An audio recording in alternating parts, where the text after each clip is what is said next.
I was standing at gate C7 at Dallas-Fort Worth, my 3-year-old daughter strapped to my chest in a carrier, when my sister spotted me from across the terminal. She was supposed to be catching a connecting flight to Denver. I was supposed to be home, making dinner. Neither of us was where we were supposed to be. She dropped her carry-on and ran. I watched her coming and I didn't move.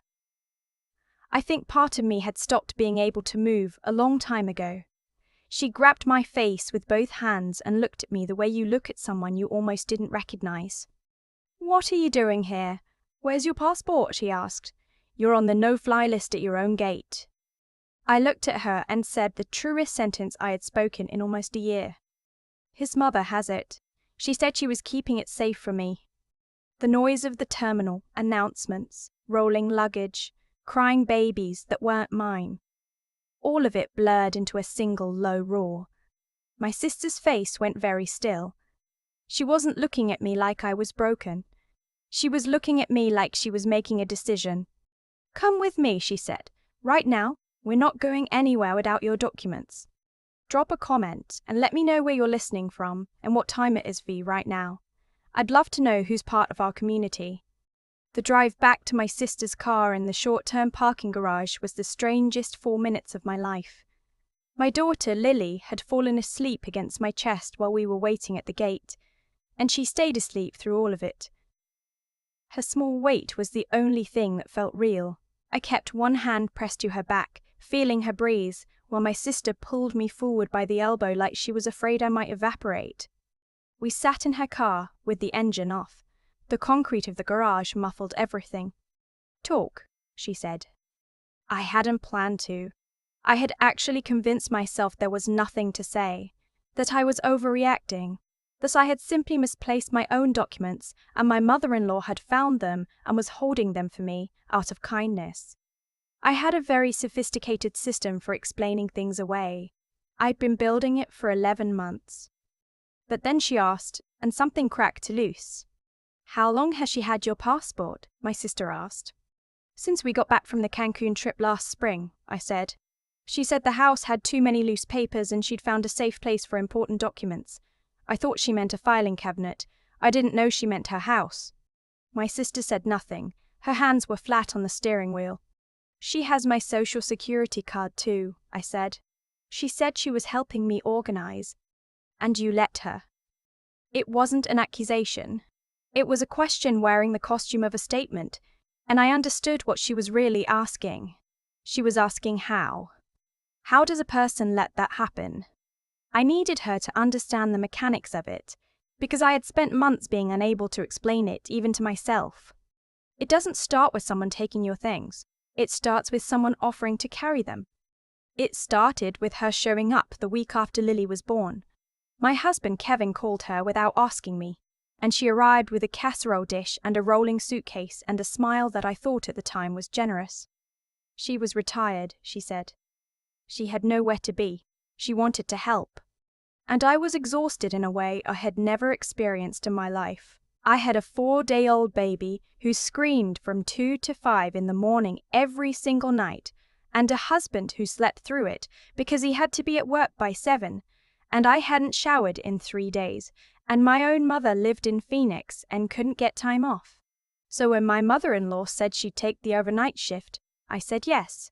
I said thank you. I felt grateful. That was the first degree. 2 weeks later, she suggested I rest more and let her manage the household schedule. She had opinions about Lily's feeding intervals that she presented as facts, and when I pushed back, Kevin would say gently that his mother raised 3 kids and maybe I should hear her out. She was only trying to help. 1 month later, she was answering my phone when I was nursing and just letting people know what was going on in our house, and I didn't notice until I realized my college roommate had stopped reaching out directly and had started texting Kevin instead to check on me.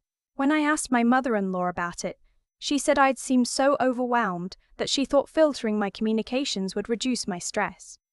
She said it with such genuine concern that I apologized to her. By month 3, she had keys to our house, an opinion about every grocery receipt, and a habit of referring to Lily as our girl that made my skin crawl in a way I couldn't articulate without sounding petty. By month 6, she had convinced Kevin that I had postpartum anxiety severe enough to affect my judgment. No doctor said this. Kevin said this. He said his mother had noticed the signs and done her research. He said he was worried about me making impulsive decisions. He said, just until you're feeling more stable, let's keep things simple. Let me handle the finances. Let Mom help with the schedule. You focus on Lily. And I was so tired. And it had happened so slowly, and every step had looked like help. You exudefferent. You exudefference. You excitated my the water's already hot. It jumps out immediately. But you put it in cool water and you turn the heat up 1 degree at a time and it stays. It doesn't understand what's happening because each individual moment feels survivable. That was my life. The heat went up 1 degree at a time and I stayed because every single degree felt survivable and I kept waiting for the temperature to stop rising. My sister stared at the concrete wall of the parking garage. When did you stop being able to access your own money? She asked.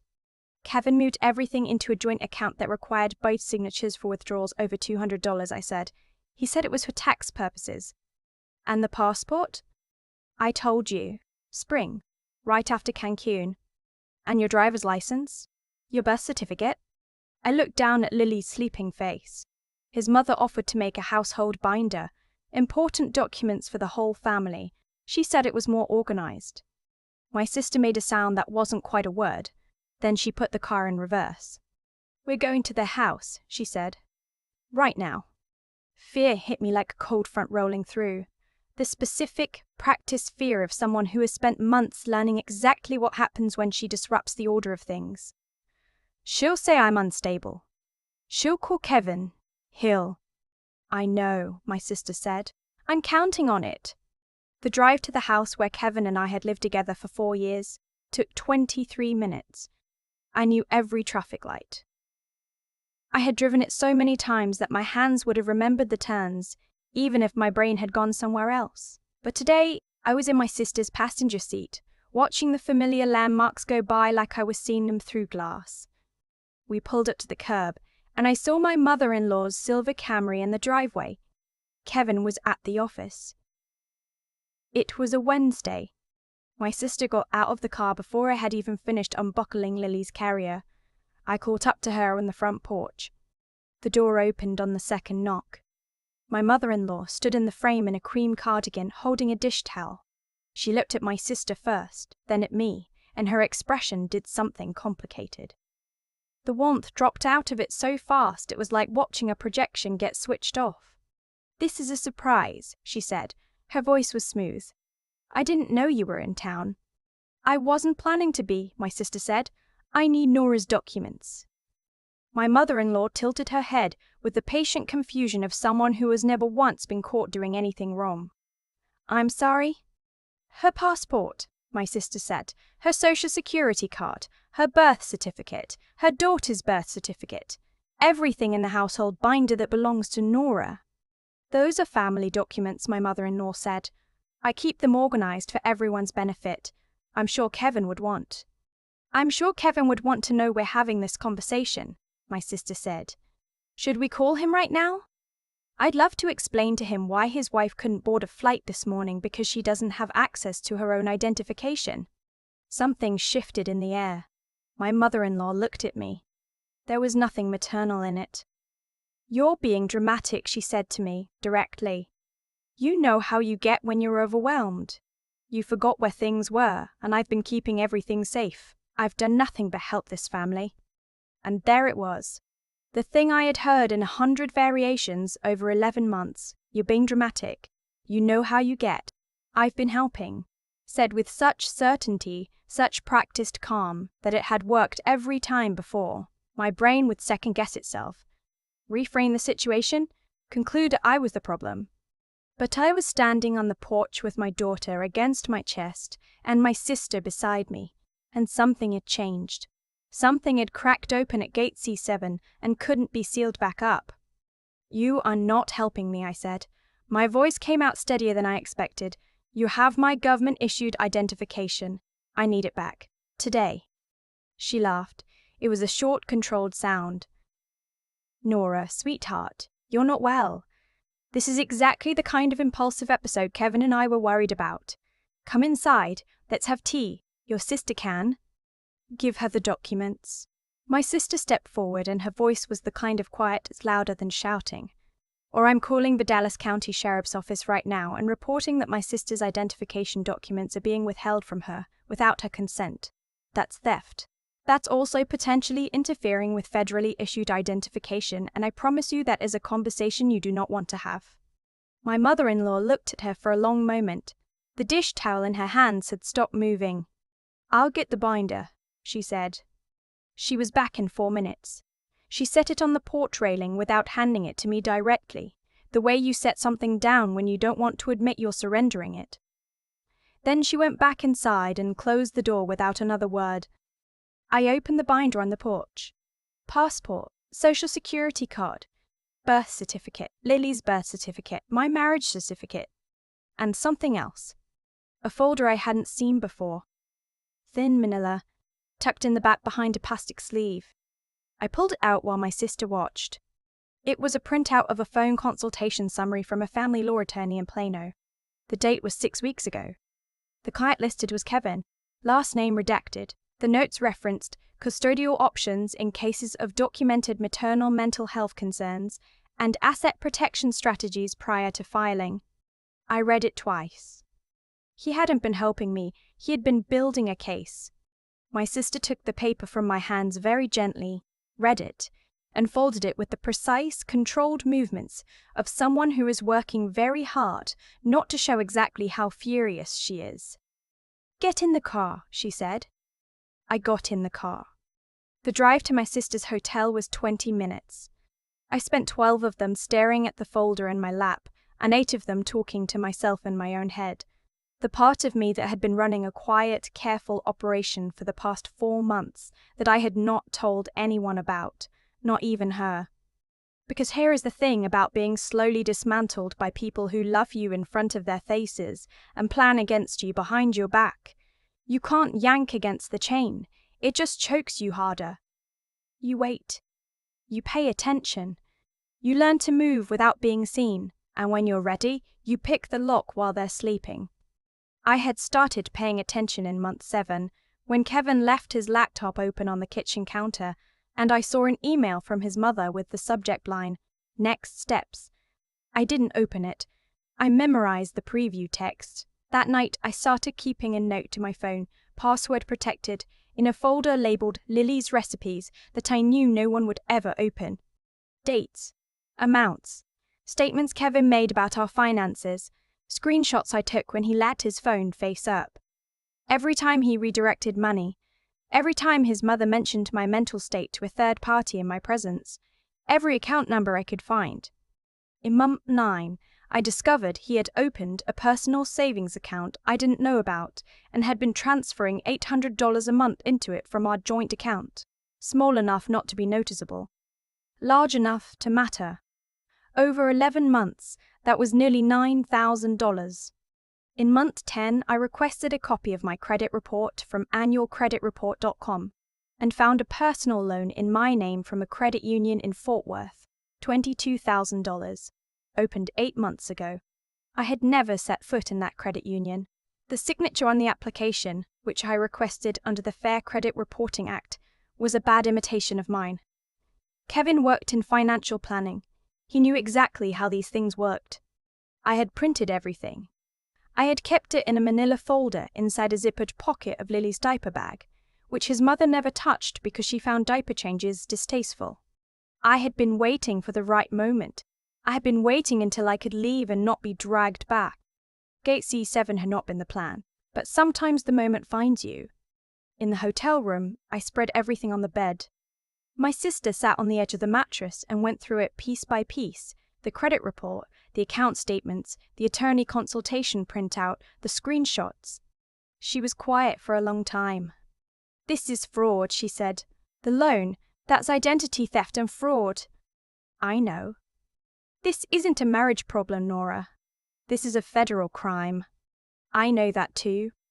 She looked at me. How long have you known? Since month 10, I said. I've been building the file since month 7. She didn't see a victim sitting on that hotel bedspread. I could tell by the way her expression changed. She saw her sister.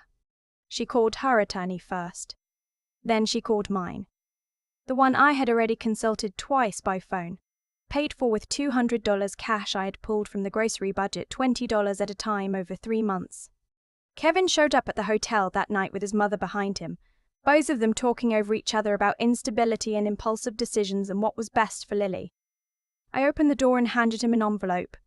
Inside was a 2-page summary: the fraudulent loan, the hidden savings account, the attorney consultation about custody strategy, the timeline of financial transfers, and a single sentence at the bottom: return all misappropriated funds within 72 hours and vacate any custody strategy built on fabricated evidence. All this file goes to the Tarrant County District Attorney and the Federal Trade Commission. Kevin's mother started to say something. Kevin read the page again. Then he read it a third time. His face changed in the way that faces change when the performance finally becomes too exhausting to maintain. They left without another word. The divorce was filed 31 days later. My attorney filed a motion to freeze the joint assets immediately, and the court granted it within a week. The fraudulent loan was flagged by the credit union's own compliance team once my attorney contacted them, and Kevin was required to indemnify me for the full $22,000. The hidden savings account was included in the asset disclosure during discovery. Every dollar accounted for. His mother was not charged because she had been careful not to put her name on anything. But the family law judge heard the full timeline, including her role in the custody strategy consultations, and it mattered. It was reflected in the final custody arrangement. I have primary physical custody of Lily. Kevin has parenting time every other weekend and 1 weeknight, supervised for the first 6 months. The attorney consultation fee his mother paid for was included in the documentation. The judge noted it. 9 months after that hotel room in Dallas, I unlocked the door of my apartment in Richardson, Texas. It's a 2-bedroom, 2nd floor, with a little balcony that gets morning sun. Lily calls it the Sunshine House. The bookshelves are full of things I chose. The refrigerator has exactly what I decided to put in it. My passport is in my nightstand drawer in a small fireproof box with a lock, and I am the only one who knows where the key is. My credit score is rebuilding. My name is only on accounts I opened. My phone has no tracking software on it, which I confirmed by having it checked by a professional, because I wasn't taking anyone's word for anything anymore.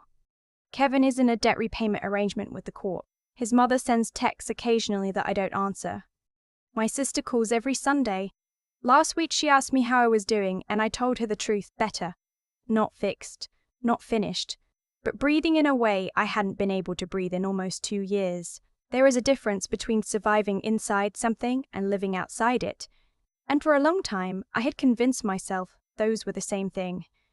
They are not even close to the same thing. I used to lie awake thinking about everything I had lost. The version of my marriage I had believed in at the beginning. The mother-in-law I had thought was generous. The husband I had thought was safe. The year of Lily's life I spent watching it happen from behind my own eyes, unable to explain even to myself what was wrong, because each individual degree felt survivable. I don't lie awake thinking about that anymore.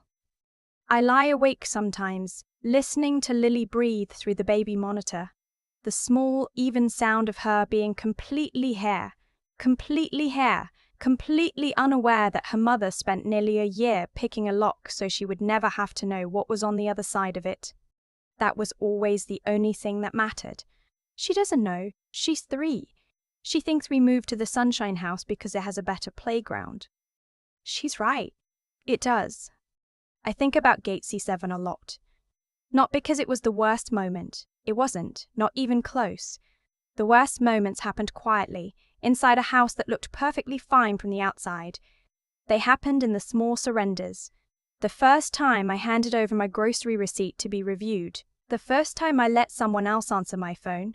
The first time I heard Kevin say, "We're worried about you," and I apologized instead of asking why. What happened to me didn't happen because I was naive. It happened because I was tired, and because each individual ask was small enough to seem reasonable, and because the people doing it were careful to frame every act of control as an act of love. That's the thing nobody tells you about this kind of situation. It doesn't feel like a trap while you're in it, it feels like help. And by the time you realize the difference, you've already handed over so much of yourself that you can't immediately name what's missing. But here's what I've come to understand. Sitting in my apartment in Richardson, with Lily asleep down the hall and my passport locked in a box that only I can open, the choices I made when I was afraid still had consequences, and so did the choices I made when I finally stopped being afraid. Both directions carry weight. Kevin and his mother built something on the assumption that I would stay passive. Every forged signature, every transferred dollar, every attorney consultation about maternal mental health concerns, all of it depended on me never pushing back. When I did, the whole structure collapsed, because it had been built on a foundation that required my silence to hold. That is cause and effect, not punishment from the universe, just the simple, unavoidable math of actions and outcomes. What kept me from leaving sooner wasn't weakness. I want to be honest about that because I spent a long time being ashamed of the timeline. What kept me was the absence of a plan and the presence of real fear about Lily. Leaving without evidence meant leaving vulnerable, so I stayed, and I paid attention, and I built something while pretending not to. That took a kind of discipline I had never had to use before. The patience to move slowly when everything in me wanted to run. The clarity to document what I was seeing, instead of just surviving it. The integrity to stay honest with myself about what was actually happening, even when it was easier to accept the explanations I was being given. Those three things, the patience to wait for the right moment, the clarity to see clearly under pressure, and the honesty to trust my own perception, are what I carried out of that marriage, not bitterness. Not a story about how terrible they were, though they were. A set of capacities I didn't know I had until I needed them. My sister calls every Sunday. Last week she asked if I was okay and I said yes, and I meant it in a way I haven't meant it in years. Not okay. Like everything is resolved. Okay, like I am the one making the decisions now.